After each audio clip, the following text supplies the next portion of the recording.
A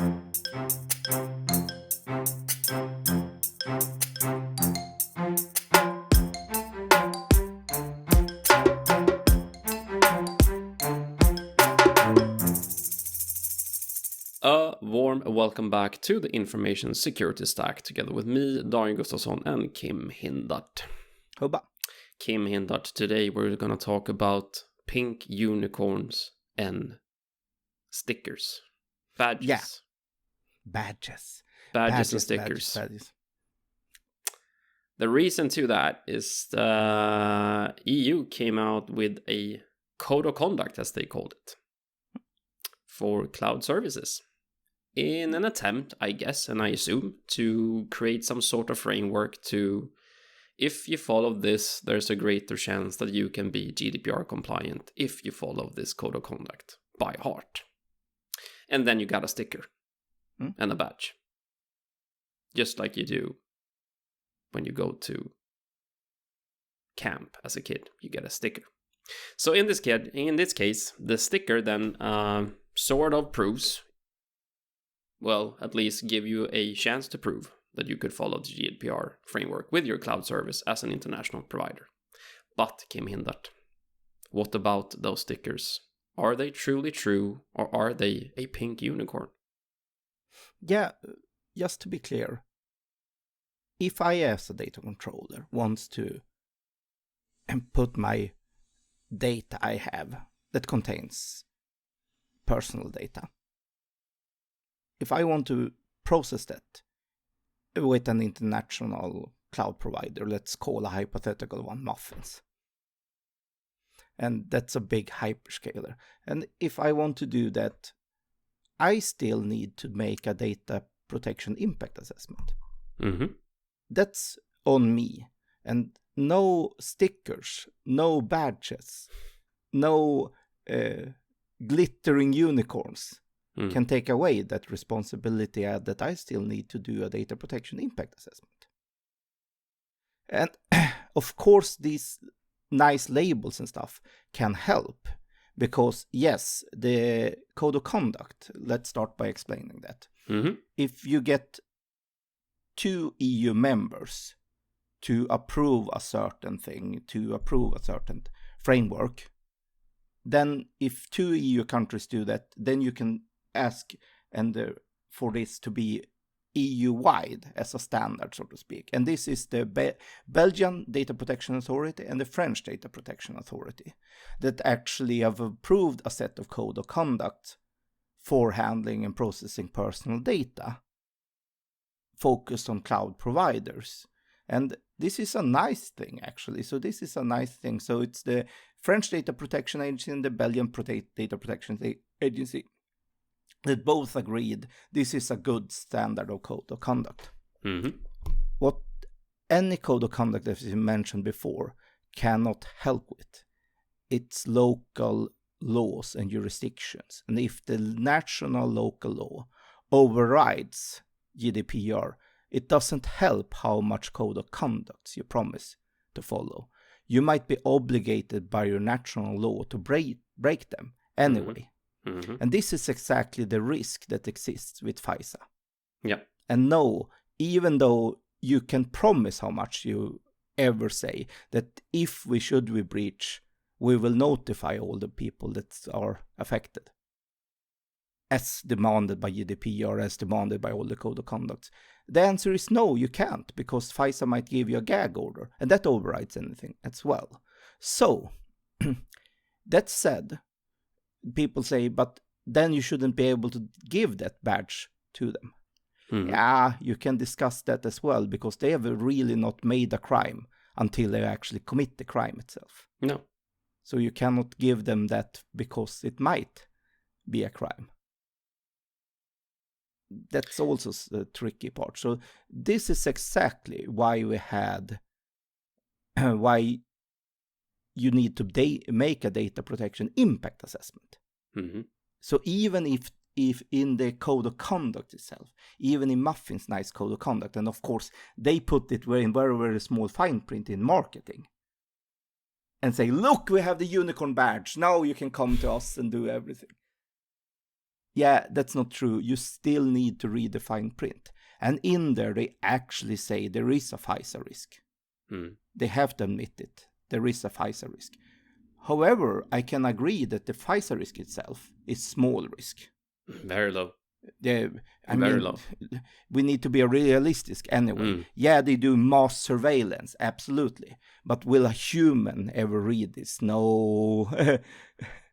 No. It says itself, you don't have people enough to read all the crazy data that runs through a mass surveillance thing. No, it's human, it's a machine read. So, yeah. Yeah, it's machine learning, isn't it? Well, yes, exactly. So what's the exact damage it would cause? Now, there's very little risk. And the problem with this is it's actually quite easy to promise this. Because you can promise a lot of code of conducts, because the third party that reviews your adherence to code of conduct will never know about FISA if you're obligated, because this is foreign intelligence that's highly classified. So, I mean, you can be pretty safe to say, I promise we will never do this, not even FISA. And then if you do it, you know it will be kept secret, so no one else will ever know that. So, yeah, this is a tricky part. So you, who are the controller of data, need to make this data protection impact assessment where you evaluate, okay, there is a FISA risk existing here. How do I take that approach? And let's go take a bit of an example. I was asked with an oral company, can we use Dynamics or Salesforce? They're both American owners. So there's a FISA risk. And I say, no problem, just go ahead, use the Dynamics and Salesforce. Because the parties that are involved in this is either us and a potential customer or an existing customer. It's two companies that are the parties together. And the processing of the personal information we're talking about here, it's not the private information of the individuals, it's their job identities. However, personal data, absolutely, but it's still the job identities. My work phone number and my work email. It's pretty easy to find them in a public scenario as well. So, I mean, it's not like they're totally secret. So, no, the sensitivity of this. So, both parties are involved. We can be transparent that we are going to use Salesforce, and that's good. So, I just say, if you're transparent that you use Dynamics, and if you're transparent that you use Salesforce, very little customers will object to that. And they will say, yeah, just fine. And then you continue, and it's an equal power distribution, because either party can say, okay, now we don't want this to process anymore. Yeah, then we end. Okay, that's fine. We stop, we erase the data, and all fun. And yes, there is a FISA risk, but if we encrypt the data, the only thing the FISA people can read is encrypted data. So then it's a very minimal risk, because encryption might have been mentioned as the holy grail. And yeah, encryption is not. Please believe me, encryption lowers the sensitivity. Of course, unencrypted data is far worse to release than encrypted data. Encrypted data is far less sensitive. It's still personal data according to GDPR, still falls within the handling of the GDPR. And you're not allowed to give out FISA of any personal data. No, that's the whole rule. Doesn't matter. No matter if it's encrypted or not. You're not allowed to do it unless it's follow proper legal procedures. And the FISA court in secret was deemed by the EU Court of Justice as not an appropriate legal procedure, because it doesn't protect the rights of the individuals according to them. So here's the big difference of opinion. So, okay, let's say FISA, it's still a low risk. It might never happen at all. And if you encrypt data, yeah, they can only reach encrypted data. And in a scenario, for instance, when it's two companies that wants to have a CRM system, yeah, I say go ahead, because the sensitive part is not the personal data there. The sensitive part is that FISA might read your business plans and business strategy and customer strategy and make competitive offers within US companies instead. So the sensitive part is your business handlings in that sense. Exactly. So that's what you should be worried about rather, because it's part of the FISA to give competitive edges to US customers. That's part of the foreign surveillance they do. So I mean, yeah, another thing to consider but from a GDPR point and a personal data point. No, not sensitive, equal power. Let's compare it to another scenario. When a municipality or a region wants to put data and they can say, we are allowed to process your personal data by being a government authority. You cannot object to this. You can move away from the country, but that's a pretty drastic way. That's a harsh reaction. But that's what you can do. Yeah. But otherwise, no, you cannot object to it. They will process your data. And by GDPR, they're perfectly allowed to do this. But when you have 100 to 0 in power regarding this. Yeah, meaning me as a consumer, I don't have a choice. You will have my personal information whether I like it or not, just because I'm a citizen in that municipality, yes. Then you need to be a bit more cautious with existing risks, because you know there's a FISA risk. And then you need to consider it, okay, you can say it's low probability, but still, if you process millions of your data subjects' personal data over a long period of time, is this still acceptable to put them to this risk? And this is the biggest problem, because it's not you yourself that you do this risk. You do this risk on behalf of millions other data subjects. Yes, exactly. That's the tricky part. You do this on school children. You do this on sensitive data like health records. Is that okay to put through the FISA? However, even if they are encrypted, is it still acceptable to put them through this risk on a continuous basis? And there's actually a nice court ruling in Germany where a court of law actually gave them back homework and say, your data protection impact assessment is not good enough.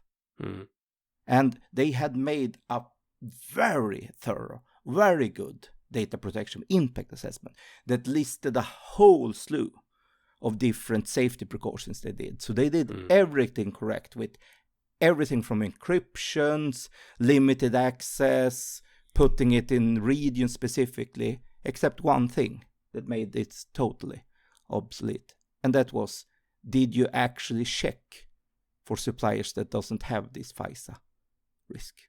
Exactly. They were only looking at the big hyperscalers that all have the FISA risk.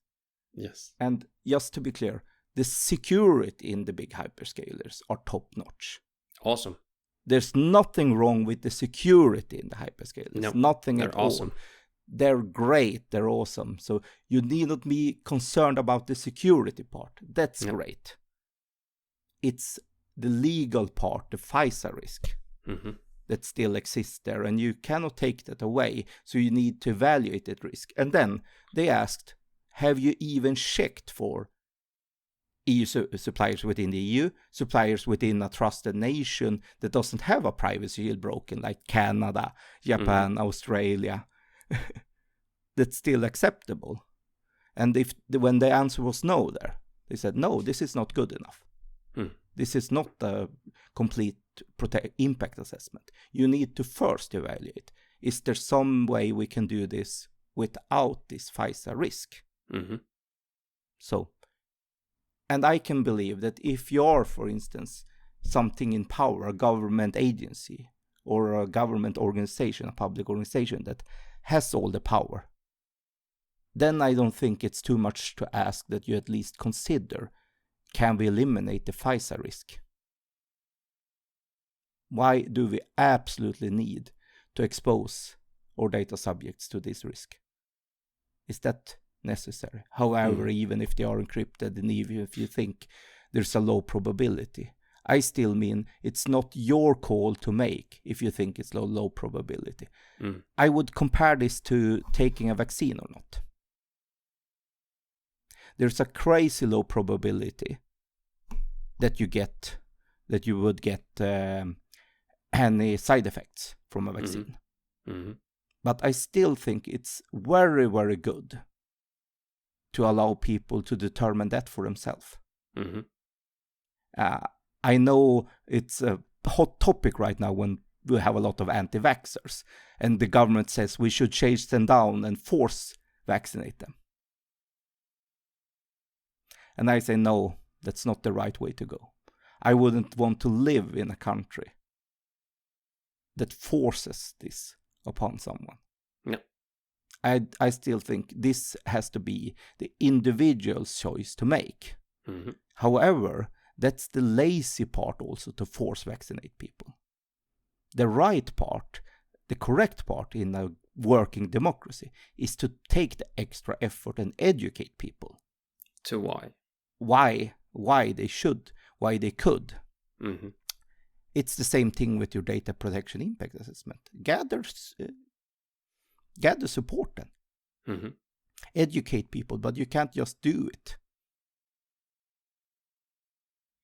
So I read a lot of comments on LinkedIn and other various forums when this code of conduct came out, and there was a lot of comments that said, "Oh, finally, it's over. We now have the code of conduct to fall back on. As long as they follow that, we're good." Absolutely. And well, no. There's a simple answer to that. Nothing changed in the back end. No. Is FISA still a rule that overrules any commercial agreements done by any? Yes, absolutely. Yeah, it's still there. Didn't change anything from that perspective. So that risk has to be considered, regardless of whatever code of conduct. But that said, I firmly believe that the code of conduct is a good thing, because you are obligated to allow a third party to review and audit what you're doing, that you actually adhere to the code of conduct. So regardless of FISA, that's a good thing, because you should not forget, at least, that credit to these big hyperscalers in the sense that they actually make a real effort to protect the data as much as they can. To do the right thing, yeah, for sure. Yeah, FISA is not on them, it's on the government. It's a US government thing. But they do make a whole lot of effort.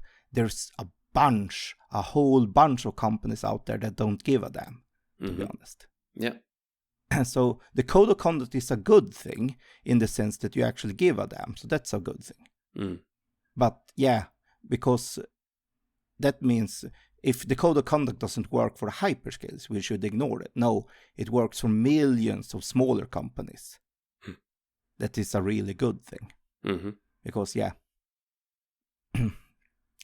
a whole bunch of companies doesn't take information security that serious. Sad to say, but that's the truth. So even though it's a bit of a unicorn sticker at this point, it's still a good sticker to have. Let's put it that way. You rather have the sticker than not, right? So it's a good badge to have, essentially, right? Yes, but it doesn't take away that you need to be critical when you review your suppliers. Still, it doesn't give you a free pass on that one. No. And we've discussed this, but that the crazy part is it's up to each buyer to do a data protection impact assessment before. That's weird and craziness on its all own, but we are still in that situation. But now we are here, and that's where we are. And no matter of stickers, you can't get rid of that. You have to take that into account. Yeah. And anything owned by US owners will be susceptible to FISA. Yeah. That's just it. So that risk needs to be considered. And of course, you can do a lot to mitigate that risk, but you can never take that away completely. No. And that means you can never just assume that you can do anything just by default, because as we described, it's a total dependency on what type of data and what power situation are you doing it in. If it's two companies equal, if you gather consent, I would use it all without any second thought. Absolutely. Because FISA is.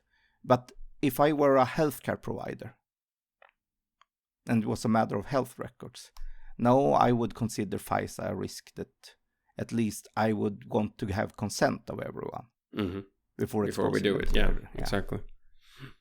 So, just as little as I want to force vaccinate people. I don't want to force FISA people. No. I think that's not an appropriate thing for government to do. No, I concur. I agree. So, So that's that about that. If you read about that in the news, and you probably did if you listen to these types of podcasts. If you have anything you want to add to it, if you have any questions, if there's anything you would like to add to the matter and to the subject, feel free to do so at citynetwork.eu/podcast, where you can reach us. You can find information regarding the episodes, and of course, we link as much content as possible to the topics that we discuss. So, Kim, until next week, have a good one, mate. Hobba.